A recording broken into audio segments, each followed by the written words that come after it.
Okay. Hey guys. So I got a request recently after one of my videos to demonstrate how I use Dubsado's new scheduler feature, which has been out for a couple of weeks now, and it's really fantastic. There's a lot of people who are actually ragging on it, which, okay, sure, fine, go ahead. It doesn't have all the features of, say, Calendly or Acuity, but it's a great first step, and it helps get you there and started. And the fact that it's included in my Dubsado subscription, I can live with it. It's got a lot of great features, but if it doesn't have all the features for you, that's okay. Okay, so let's get into how I use the scheduler. All right, first things first, let's show off the scheduler itself. I'm gonna go here and let's start with this one. Okay, it's a brand planning meeting for my brand clients, right? So here's what it looks like. Appointment name, appointment duration. You can set this for a custom time. I choose an hour because it's just safe. When can this appointment be scheduled? The options are rolling day window, fixed date range, or indefinitely. Indefinitely means that it's like they can see far off into your future when you're old and dead and still book you. I don't recommend that. Fixed date range. This is great if you're doing a mini session or if you're doing a sign up. If you're a photographer, sorry, for mini sessions. Basically saying, hey, I'm offering, a competition or sign up for this special, and you have to book on this day in this time slot to have access to it or whatever it is, right? So it just limits that, and then once the date range is passed or the event has gone over, no one else can book, or if you fill up all the slots, no one else can book. It's great. Rolling day window, which is what I use for a lot of my stuff, is basically saying, hey, I want people to book me X days in advance, or up to X days in advance. So for me, it depends. Sometimes it's 14, sometimes it's 21 days, sometimes it's a month. It just kind of depends on what I'm looking for. Inquiries, I usually do 14 days. If it's a shoot, I'll give it a month. Just depends on what you want to do. But yeah, so that's the three options. If you do a rolling day window, you get that option. You put in a number here. Boom, really cool. And then you'll get a 14-day in advance, availability for a client or whoever to book with you. This is where you set up the times that you're available. So let's see an option here. 9:30 a.m. Why did I do that? Okay, so we'll change this one because that makes sense. This is the existing time. Basically, you can say, okay, I want to be available from 10 a.m. I'm typing this so it goes a little bit faster, which is really handy. And then let's say, I know, I want to go until, let's say, noon. Actually, I'm going to back this back up to 9 because why not? I'm a masochist. We'll go 9 a.m. Okay. And then I'm going to add another time slot starting at, let's call it, 1:30 to, we'll call it,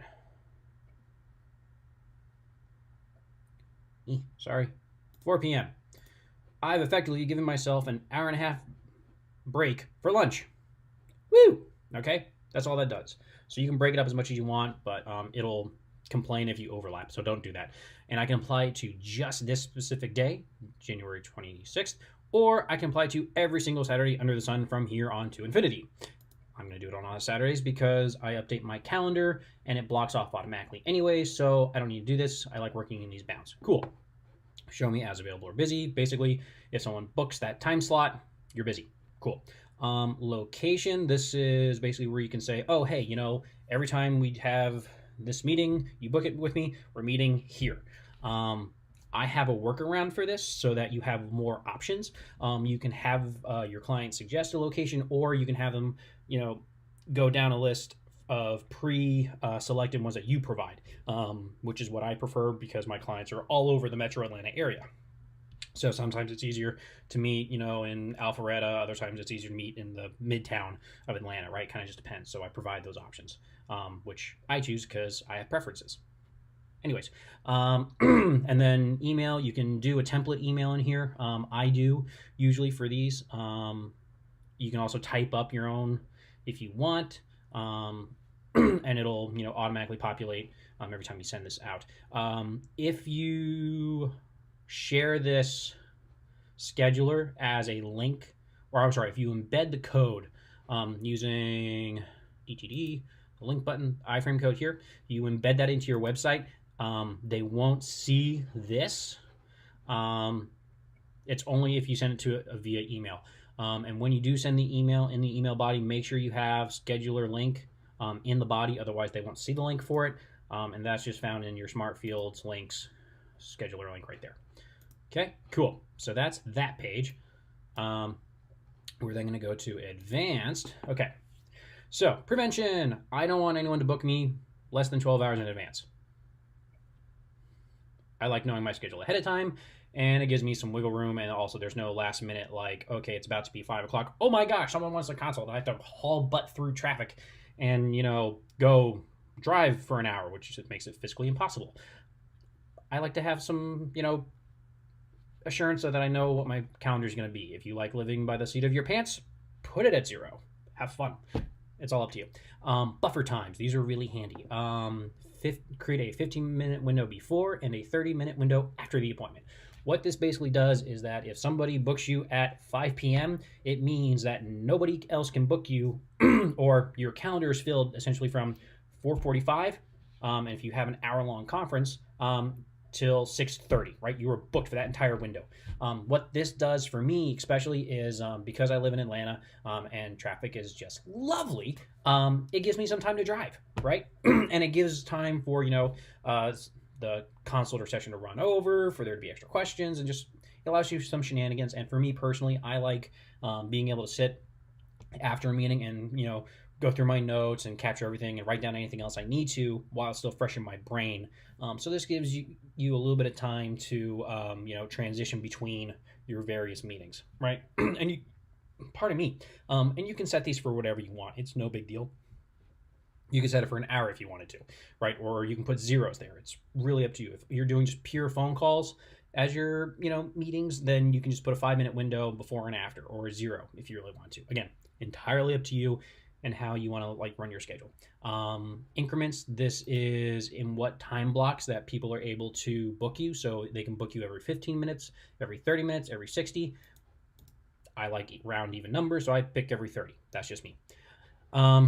Appointment details. Allow maximum appointments a day. This means that of this particular session, they can book me maximum 3 a day, right? So that means regardless or whatever that window of time that you're available for that day. So like my Saturday, for example, we said I was available between 9 and noon and then 1:30 and 5 p.m. That means I can only have 3 of these appointments throughout the entire Saturday in that time window. My weekdays, because I have a full-time job as well, my availability is 4 o'clock to 8 o'clock. That means that I could theoretically have 3 of these appointments back to back to back within that time frame. It won't happen because of my buffer times, but theoretically you could. So this is, saying how many appointments you could possibly have per day. Again, this is only for this one specific meeting. So if you have a very wide open Saturday and you work the full day, you could have 3 of these meetings. You could have 2 of another schedule appointment. It kind of all depends on how you structure it, right? If you allow multiple appointments to be scheduled on the same day or not, right? And that all depends on your availability. Usually for me, I'm working toward transitioning, saying that, Tuesdays and Thursdays, those are my client meeting days. And then, Monday, Wednesdays, and Saturdays are when I will shoot sessions, right? So this means that I can't have multiple types of bookings on single days, and it helps me, keep my brain organized. So I know these are meeting days and these are shoot days. This way I'm not all over the place and carrying more stuff than I need to. Again, personal preference. That's just how I operate as a photographer. Depending on what business you're running, you could have a similar style, a different style. It really all depends, right? But that's just the option you have. Allow the scheduler to be used X times. This is basically saying that you're putting a limit on how many times somebody can use this, right? Or just can book you through this particular session. So for photographers, again, if you're doing mini sessions, right, which is like saying you put out an email blast saying, hey, I'm offering reduced sessions at a, reduced price because you're offering less. It's their 30-minute sessions and I'm doing all on Saturday. I've got 8 sessions available. Okay, then I would put an 8 here, right? Because I only want 8 people to book, right? That's how that works. Really simple. If this is something that you want to be using, for the entirety of your business lifespan, like it's a general inquiry scheduler, then leave it blank, right? That means anyone can use it anytime, as many times as you need to, because again, this isn't something that you want to limit for just a, hey, out of the blue, I want to work with you type inquiry, right? You don't want to reduce how many people can talk to you, because then you'll be like, why isn't this working? That would be why.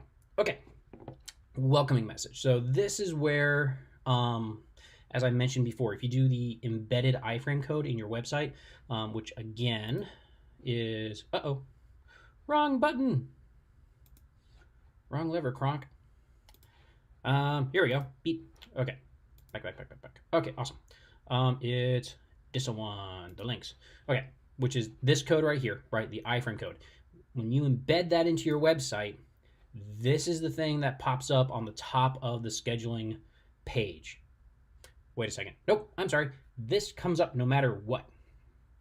Okay, email or not, because when you click the button in the email, it takes you to the scheduler page, so they see this, right?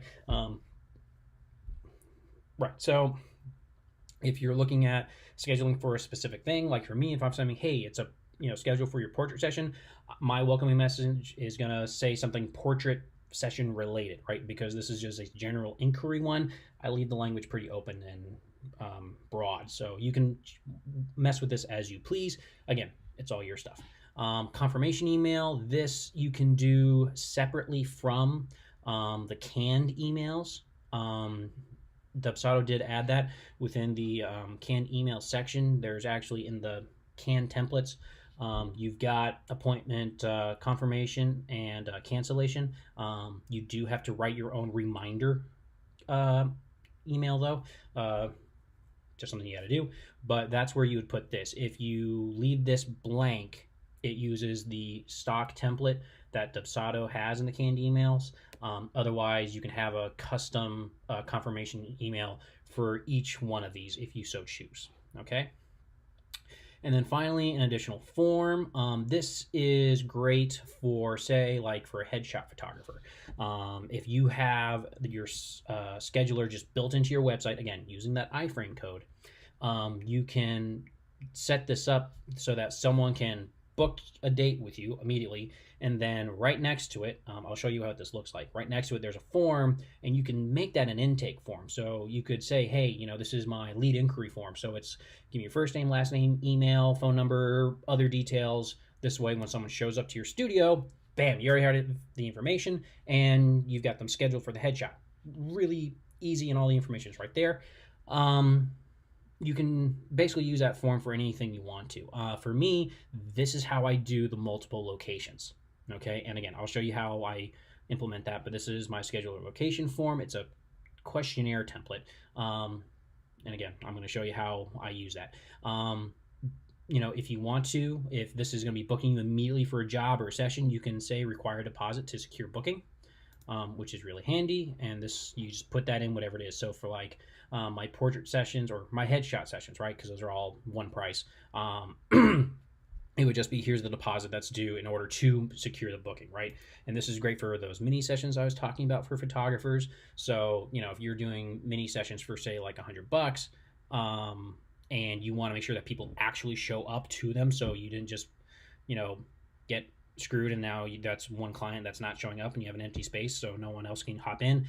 If you make them pay a little bit to show up, to make sure they show up, it helps. So you can say, okay, you have to put down half, like $50, right? And to make sure they show up again. So, you can work with this however fits your style of job. Again, for me, this is a scheduler for a meeting, a consult, so I don't require the booking. That's, the booking fee deposit, whatever you want to call it. That's just me. Okay. Next, notifications. Set up reminder notification email. What this is, again, you have to build your reminder emails. Is you can say how far in advance of this schedule, whatever you're scheduling here, to remind. You can do it in minutes or hours. To remind your client, hey, this meeting is coming up. I typically do, depending on what it is, 24 hours at minimum for every one of my scheduling appointments. Pardon me. And then for like actual photo sessions, me personally, I'll do 1 week in advance. If it's a wedding, they shouldn't need a reminder, but you can, kind of throw stuff in there if you really want to. Again, it's whatever time frame you think works best for your business and your practice and your services. Okay, so and then down here is monthly view. What this basically means that if you have, say, if you're doing, okay, remember, let's go back here. This thing, the rolling day window, the fixed date range, or indefinitely. If you have a fixed date range, you don't need monthly view because you're only showing off like, well, maybe like 1, 2, 3, 4, maybe 5 days. If you're showing off, potential, say, 20 days, then the monthly view is nice because otherwise your client has to scroll through, the multiple weeks to see the date that they want available. It's just the same as any typical calendar, right? You're either showing week by week or you're showing the full month. I like the full month, and that's just because of how I like to look at things, right? My normal calendar, I look at it from a monthly viewpoint, regardless, because I'm weird, okay? It's just personal preference. But again, that's how that looks. So that's what this whole thing setup looks like, okay? So I'm gonna really quickly open this link, right? So if you send the direct link to somebody, this is what you'll get. Okay, cool. Brand planning meeting. There's a little message. Hey there, please find an available time for us to chat. Says it's 60 minutes, all that good stuff. Let's say it's Thursday at 5:30 p.m. Submit and next. You have to put in first name, last name, email address, and phone number. Cool beans. I'm not going to do that for this because you'll see, hey, here's that form I was telling you about. For me, please select your preferred location for our meeting. Phone call, Atlanta-based Starbucks, an awesome coffee house in Roswell, or my studio. Hey, I'm going to blur that out later. Or other. If you have selected other from above, please suggest a location. No promises that I'll be able to meet there. If they ask me to meet in Kentucky, it ain't going to happen unless I have like 2 weeks in advance and it's a Saturday. I digress. So that's how I do multiple meetings. Multiple locations for a meeting. It's just an easy way of, pre-establishing, hey, you have the option to pick these locations, or if none of these work, suggest something, right? It just makes things a lot easier, and it doesn't lock you into one meeting location unless that's what you want. Okay. For a session, like a photo session, usually I have the location already worked out with my clients. That's part of my process. And then scheduling the session is just saying, okay, we know we're going to shoot here. It's just, we got to find a day to do it. So I don't include this for those type of things. So depending on what you use the scheduler for, this can be any number of things. Now, again, this is just any generic form. So if you want, this could be your straight up lead capture form if you wanted it to be. If this is just hanging out on your website embedded in, this can be a really robust questionnaire. It could be, the limits are really truly endless. I haven't pushed to see what forms are all compatible. Well, let's find out real quick. Well, I'll know it in like 2 seconds. So if we go back to advanced and we look at additional form, I've got, let's see, leads, questionnaires, proposals, questionnaires. Okay, yeah, so you can put in a proposal if you wanted to, right? You can put in a questionnaire, which is, you can do a lot of different things with, or again, you can make it your lead capture. You have so many options here. It's awesome, right? No, wrong. Simple. So again, I have full contact because if I embed this into my website, it's the same as that simple one, but it acts like a lead capture. So it has some of the other contact information, right? Just that. Okay, cool. So that's how the scheduler works in and of itself, and that's kind of how I use it. Now let's look at how it's implemented into my workflow. So let's pick one. Engagement lead capture. Cool. Okay. Awesome. So the first thing is workflow started. That means after a lead capture form has been filled out for engagements, right? I do multiple lead capture forms that are niche specific that are on my website. So if they go onto my weddings and engagement page and they click on, hey, I want to talk to you about engagements, it starts this workflow, right? I have another video about this that I can link to so you can see how I do that. But again, let's assume that you know what that is. They say, hey, I want to talk to you about engagements. It starts this workflow. And after that workflow started, the The action is to send appointment scheduler after workflow started, and it's just engagement inquiry console, right? You pick which one you want to send. So it pulls up all the scheduler options that you've created, and then you just got to say which one you want to work with, right?